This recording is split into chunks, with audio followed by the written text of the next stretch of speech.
Ang mabuting balita ng Panginoon ayon kay San Juan, chapter 6, verse 1 to 15. Noong panahong iyon, tumawid si Jesus sa ibayo ng lawa ng Galilea, na tinatawag ding lawa ng Tiberias.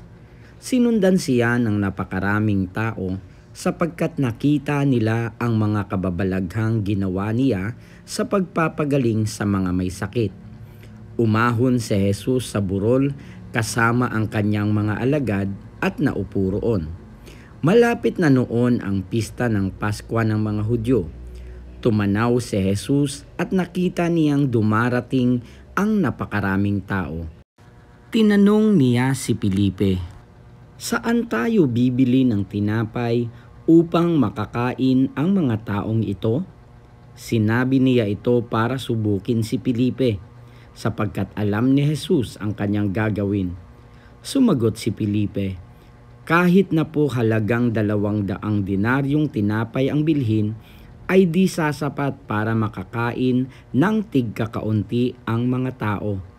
Sinabi ng isa sa kanyang mga alagad, si Andres na kapatid ni Simon Pedro, "Mayroon po ritong isang batang lalaki na may dalang 5 tinapay na sibada at 2 isda.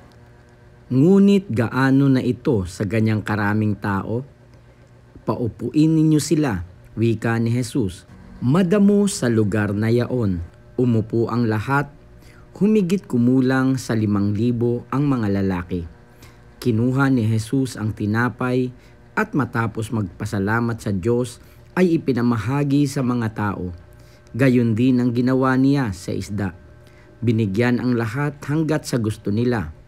At nang makakain na sila, sinabi niya sa mga alagad, "Tipunin ninyo ang lumabis para hindi masayang." Gayon nga ang ginawa nila, at nakapuno sila ng 12 bakol. Nang makita ng mga tao ang kababalaghang ginawa ni Jesus, sinabi nila, "Tunay na ito ang propetang paririto sa sanlibutan."